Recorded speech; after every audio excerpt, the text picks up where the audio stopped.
Mm-hmm. Yes, yes.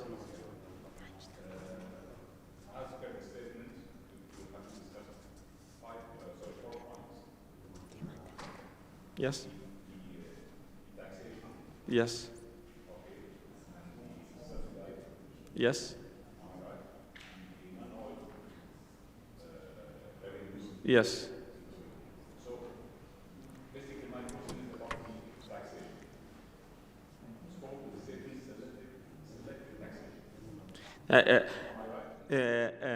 Selective taxation, that's what they, look, I haven't read the press statement, so I cannot comment on what they say, but my friend Saad, who sits at the ministry and was at the meeting, can say,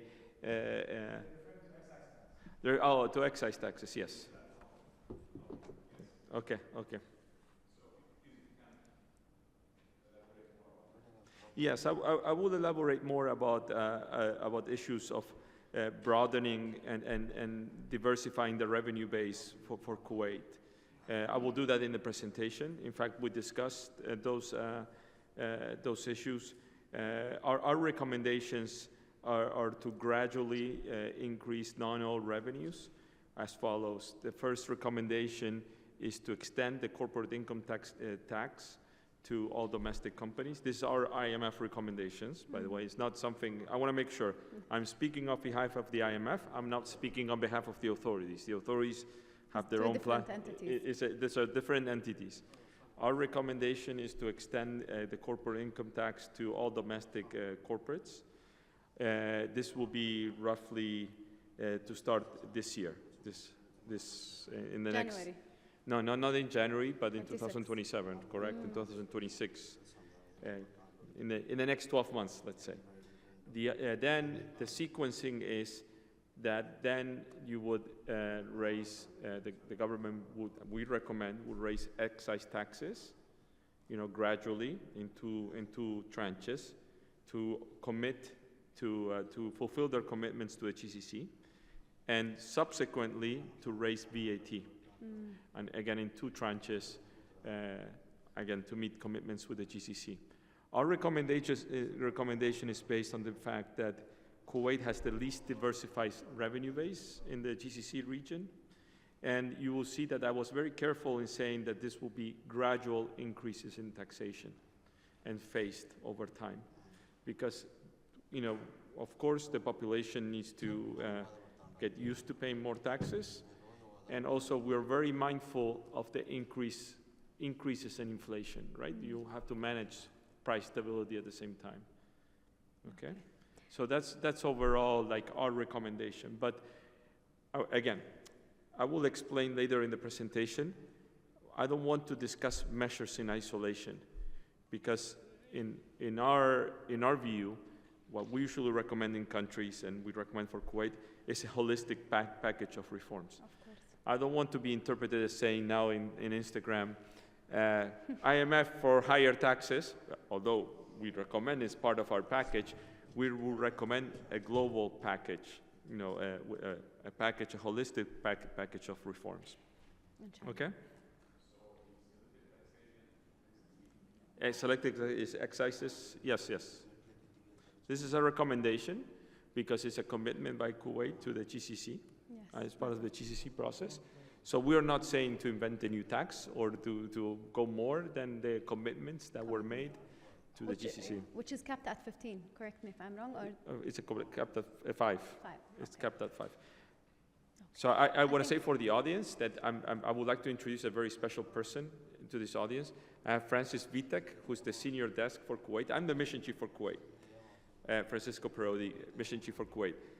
I have a team. In this mission, we have the 4 economists coming, and there was 1 expert coming to discuss technical issues regarding statistics.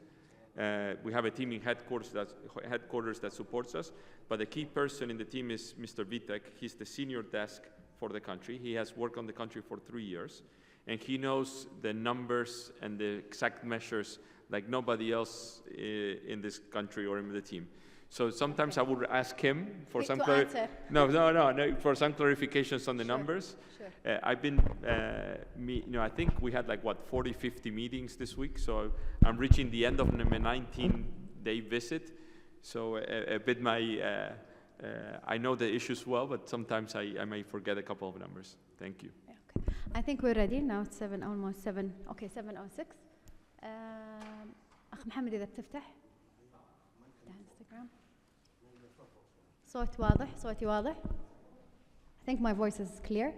Yes, somebody answers. واضح. Too much clear.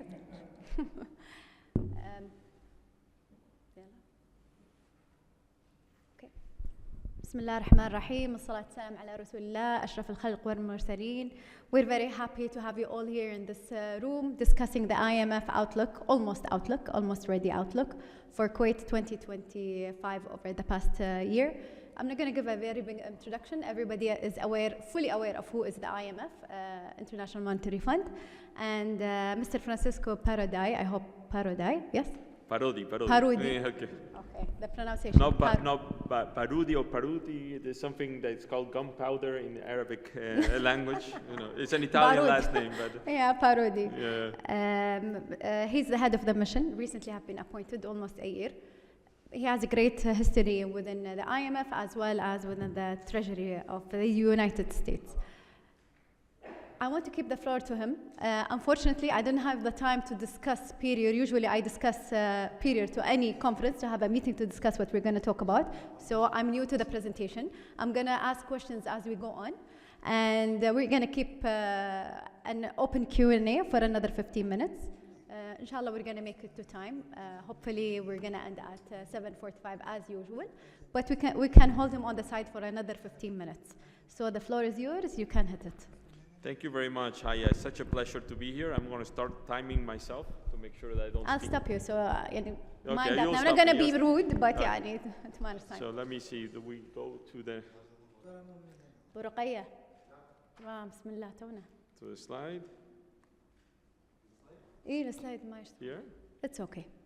It has to happen this way. خلينا محمد. Well, yeah, I will start by saying it's a pleasure to be here this evening. I'm Mission Chief for Kuwait for the IMF. Okay. I'm a Mission Chief for Kuwait for the IMF. I came to Kuwait 7 times in the past 22 months, 5 times this year. My wife is a little bit jealous that I'm coming here too much. But it's an absolute pleasure for me to be here. What I will be discussing today is a bit the findings of the Article 4 mission, a bit of our main themes of the Article 4. I wanted to, okay, they're scrolling. برقية. عادي. Okay. أمور طيبة. Okay, I got it. It's okay. Okay, I just wanted very شوية. briefly to say, I know Haya mentioned that everybody knows what the IMF is. The IMF is an international organization. I'm not a consulting company. We're not trying to sell services to anyone here. We are an international organization that was founded after World War II as part of the Bretton Woods Agreement. The founders of Bretton Woods had a vision that the world should be, the economic relations in the world should be rules-based. There was a sense and a clear vision that free trade would benefit countries. The free flow of trade was important. There was also, that was the precursor for the WTO. Then there was a commitment to rebuild war-torn countries. So that's why they founded the World Bank. And then there was also a commitment that it was important to promote economic growth and maintain macroeconomic stabilities and avoid balance of payments problems. That's why they created the IMF. We are the guardian of financial stability and balance of payment support. We are known for providing loans to countries and having programs with countries. But in the case of Kuwait, we're nowhere near ever going to lend to Kuwait.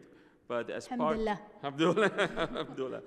But I'm going to move to the next slide. Okay, here you see it. What does the IMF do? We provide policy advice to our members. We're a confidential advisor to member countries. We are obliged to be truth tellers, to speak the truth. So as part of our job, we go to all our member countries every year, and we undertake what we call an Article 4 process, where we meet with authorities, we meet with the private sector, we meet with people like you, and we gather views on the economic developments. We recommend policies to the government, and then we prepare a report that goes to the board, to the IMF board, executive board. And the IMF executive board considers this report and publishes it. I had the pleasure of working on this process this year around with Saad Al-Sabah, and in the past with my friend Jassim when he was at the central bank. I mentioned lending. We have roughly a lending capacity of $1 trillion. We have a lot of firepower to lend to countries. We offer loans to countries on concessional terms, on with very low interest for developing countries. For more emerging countries and more developed countries, we charge a higher rate. And our programs are always underpinned by an economic program. Okay, or we are a specialist in preparing economic programs. Okay, we're also known for providing capacity development, which is technical assistance to countries. The government of Kuwait very graciously funds the Center of Economic and Finance here in Salmiya, which provides training for Arab League member countries' officials. And we're very proud of that partnership and that support by the government of Kuwait. Okay. By the way, we strongly support the region.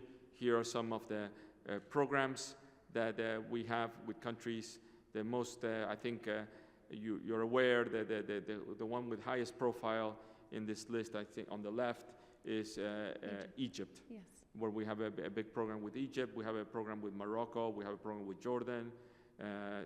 I think Somalia as well. That's yes. in the Horn of Africa. Tunisia, the program is not operational, but we support countries in need. So, but just a question. So Egypt is about 16. This is $16 billion. Yeah. Okay. $16 billion. Okay, those are the numbers. Those numbers are a bit old, but it's just to give you a sense of the magnitude.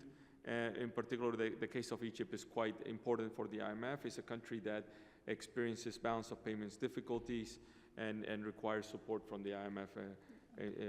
Over time has required substantial support from the IMF, and also, frankly, from countries in this region that also provide deposits and other form of and support. What's the other graph, which is blue and red? This is very technical. It's showing where our technical assistance goes, which countries benefit from it.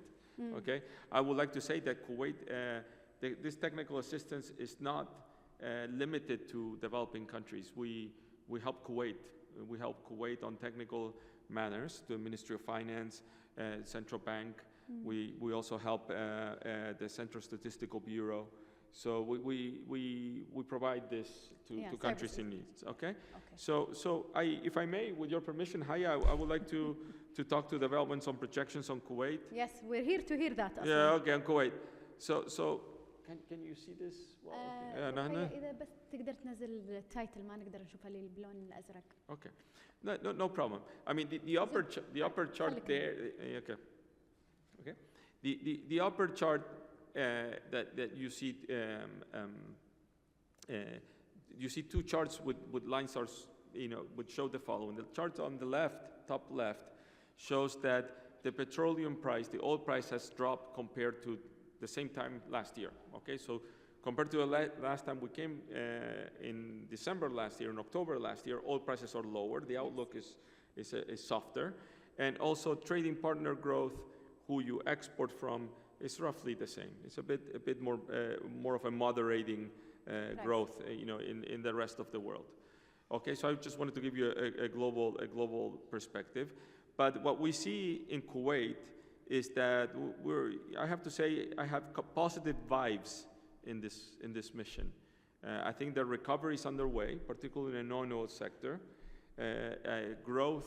We see growth increasing. We have revised growth up in this mission. We think that next year growth is going to be, it's going to raise non-oil growth at 3%.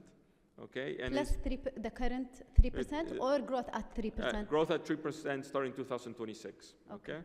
And for a couple of years at 3%, and then over time it's going to gradually decline non-oil growth to 2.7%. Okay, the 2.7% growth is what in the IMF we call potential growth, which is the rate of growth that an economy can grow at when when things are in equilibrium over the medium term.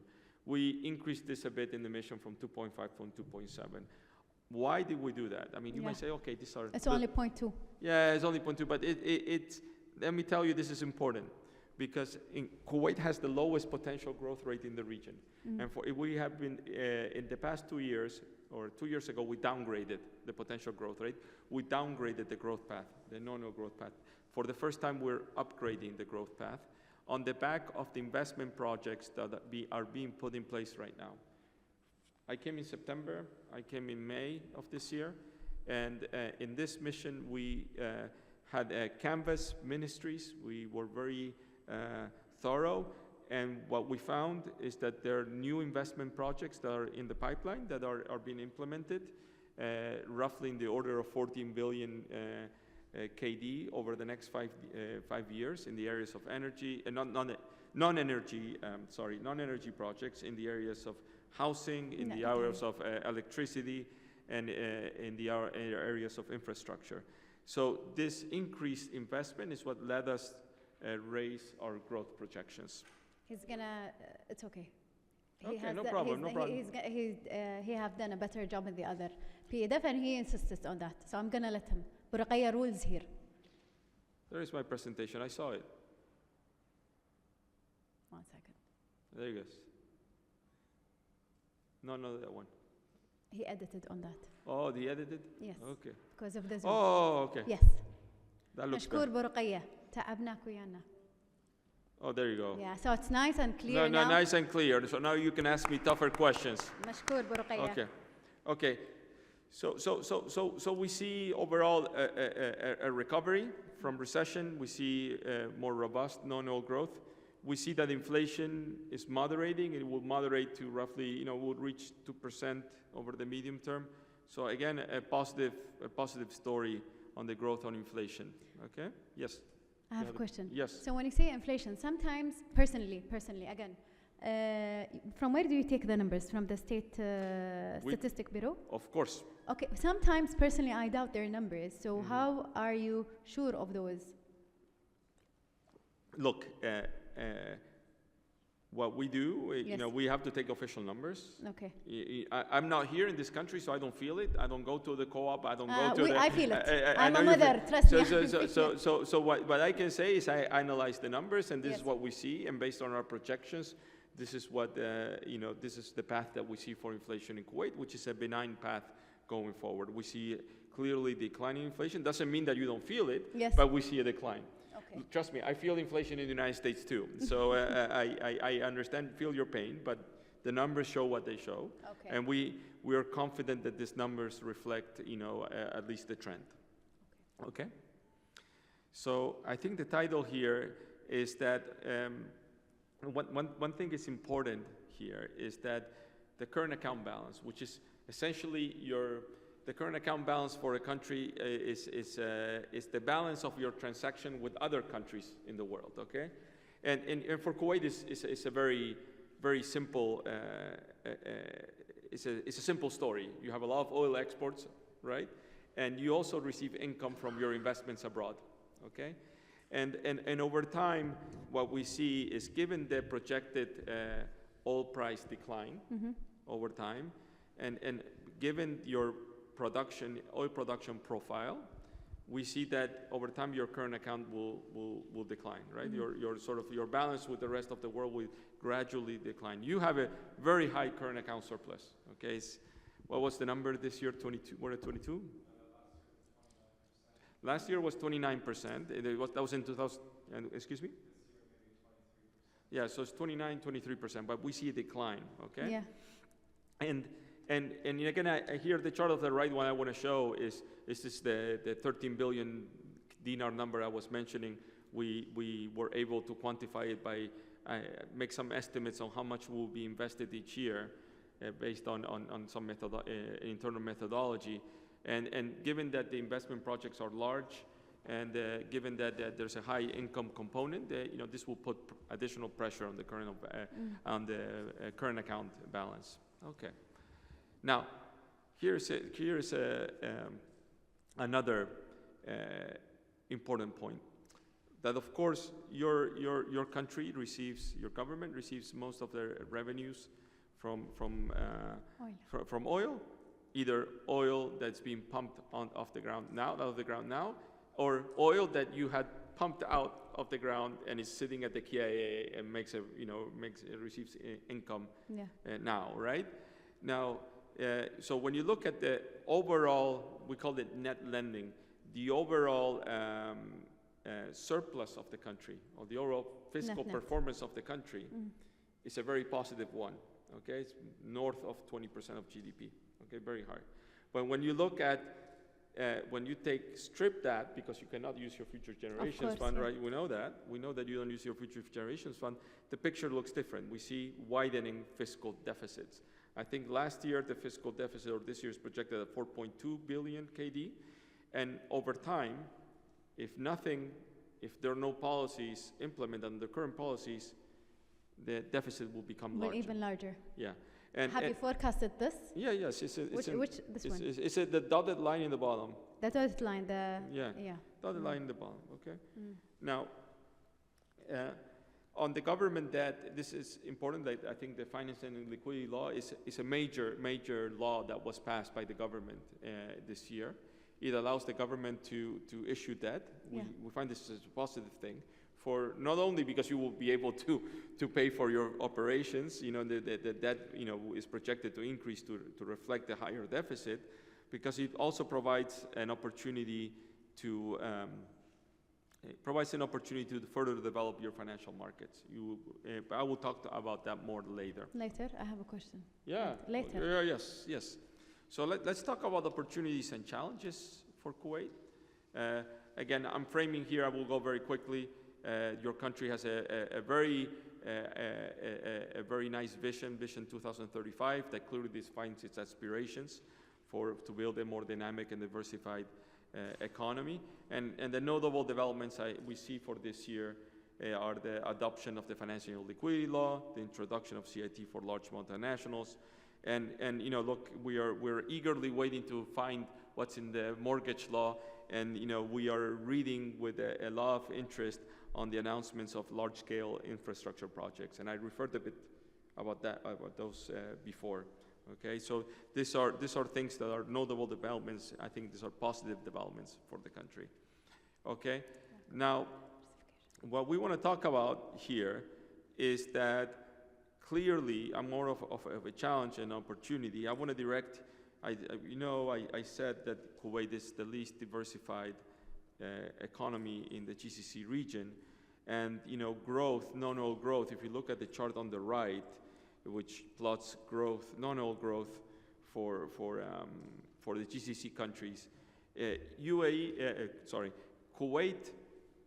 The trend for Kuwait is very interesting, because Kuwait's economy was during COVID the one that felt least of an impact, right? The dotted line felt the least. It barely registered a decline in nominal growth, but then post-COVID, the growth has been the slowest. So it's a very stable economy. But we would like to help the government, and we would like to help Kuwait, and our recommendations are, and we have discussions with the government, and they're committed to do this. They're committed to increase the nominal growth rate. That's what we talk to the government, and that's the primary objective, okay?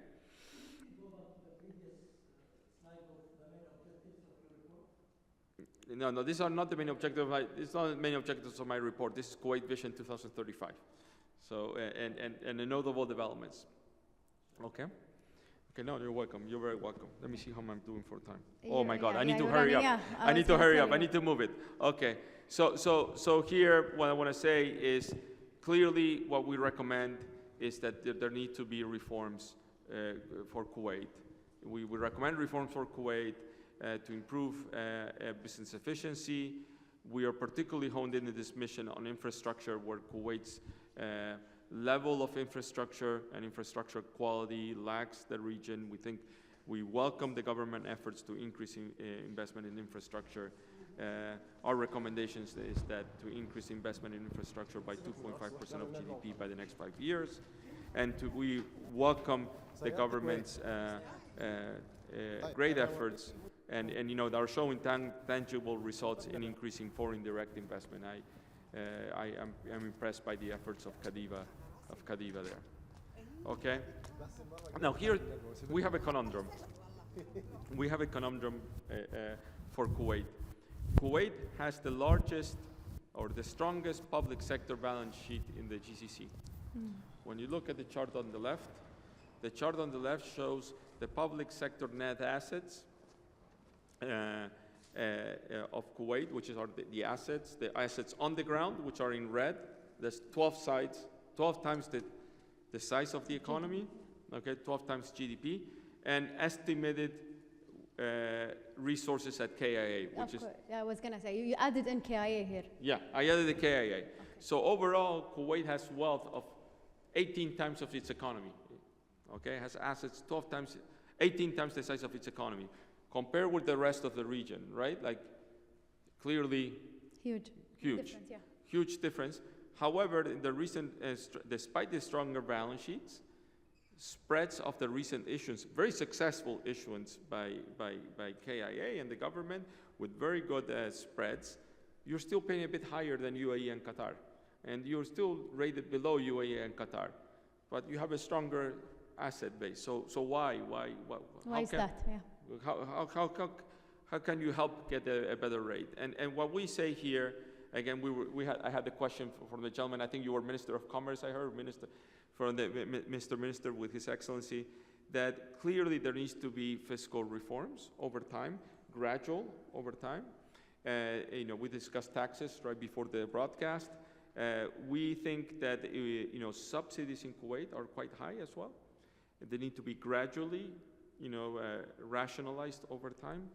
And also the compensation of wages in the government, the overall expenditure on wages on the government is on the order of 30% of GDP when you add allowances to the chart in the bottom. So these are issues that we have discussions with the government. The government has plans, not plans, I don't want to be quoted that they have plans, but the government is interested in addressing these issues, and they're committed into looking and having a fiscal strategy. But from your experience, when you do that, how is the impact of that on the consumer?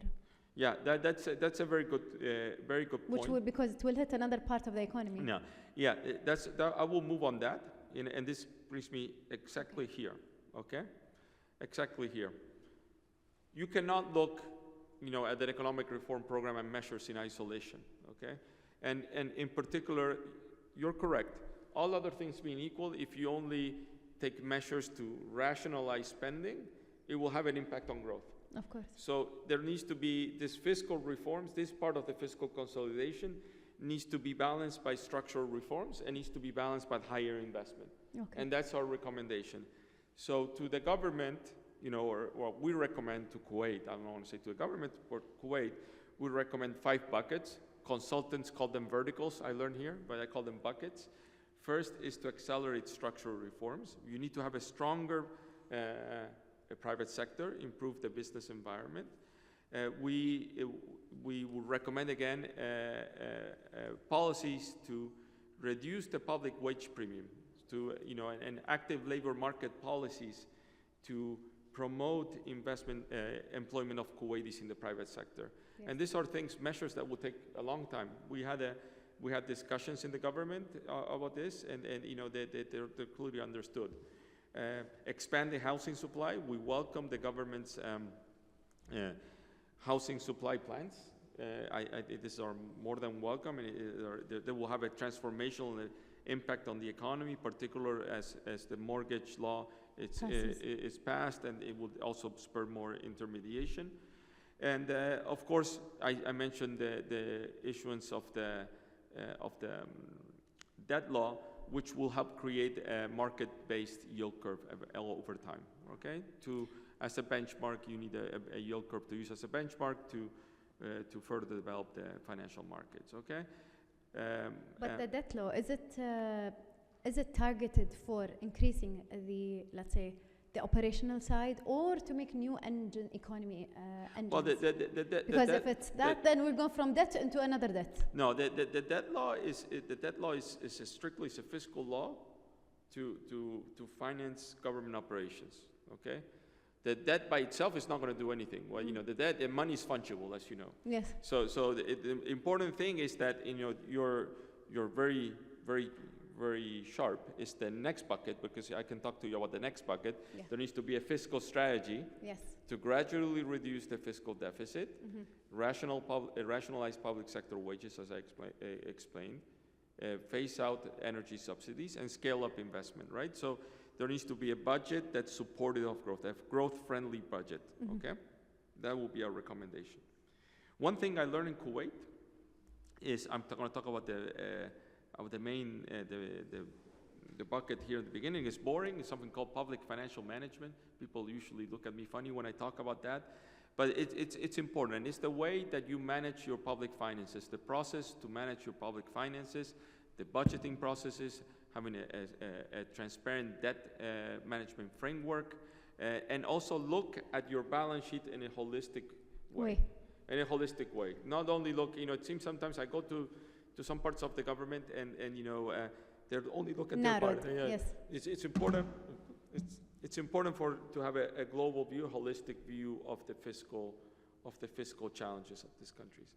Okay, we're all in the IMF for fiscal transparency. I think it's important to show that that data is there, and to show to better understand the performance of a country. You need to have a comprehensive data set, which also goes to enhance statistics. We're very pleased by the government's commitment and by the authorities' commitment to improve data. Yeah. We work with the CSP. They're very committed to work on statistics. And lastly, I would like to say it's a business environment issue. It's related to AML CFT shortcomings that address deficiencies identified by FATF. The government is super committed to that. And we had very, very, very positive meetings. So look, I have more slides, but I think I covered a lot of, I think, broader issues. I propose stopping here and taking questions. Yes, we can. And taking questions if okay with you. Of course. We'd love if okay with you. Yes, does it work with you, Haya? Huh? Does it work with you? Anna, yes, so much. Or I can talk more, but you know. I don't know where's the mic till they find the mic. غندور إذا المايك تشوفونه وينه. Anna, I have questions for the taxes. You know that I have the questions. Yeah. Okay. So now this is something new to our economy, something new to our culture. Although on the other side, the private sector has some sort of taxes, but let's say framed in a different way, like they pay for kefas, 1%, and then they pay for the zakat also, or another 1%. So we have some sort of taxes. But now, gradually, if we could know what is the definition of gradual, and how long is gradual? Okay. And do you remember when I talked about the zero taxations? Because we have an issue of even implementing the system. Okay. I think, look, I think what I meant gradual is over time. I said we have a medium-term view at the IMF. Yes. And our recommendation is 3 to 5 years to introduce this list of taxes over 3 to 5 years and gradually. We have several considerations on this. You want to also build institutions while you introduce taxes is one. You want to be able to administer taxes in a fair way. Of course. In an efficient way. I can tell you nightmares of countries dealing with tax agencies is not pleasant in many countries. So you want to do it at least in an efficient way. An efficient way. I think you need to have a good, set up a good tax collection frameworks. This can be done quite quickly. I have to say, I'm looking at Francis here again, and he told me Francis himself set up a VAT tax in Sri Lanka in 6 months. It was a crisis country. Yes. So we're not telling you 6 months. What we're saying is you have time. Again, Kuwait is blessed with resources and blessed with a very stable economy, and I think you can take time. This is a new thing for a country like Kuwait. And also, the consideration is also on how the taxes are designed, right? Like the technical design and having a good information system to collect taxes. And also the gradualism in our view is because, look, we have all our recommendations, the timing are based on numbers and are based on making sure that the numbers add up. You're in no particular hurry that you need to do it this year. You can afford to take time. And also the impact on inflation. I have to say it's important to be mindful of inflation when you raise taxes, particularly consumption taxes, because at the same time, if you're going to be taking a path of reforming your energy subsidy system, this is something that you need to calibrate. To manage, yeah. Okay. Thank you so much. Thank you, everybody. I hope this is an informative session. We always look forward, and we book you in advance once you announce in February your report. Okay. I'll be very happy to be here. I'll be very happy. I could do a webinar if you want, with more details. Thank you. Thank you very much. Thank you so much. Thank you. Thank you. Thank you.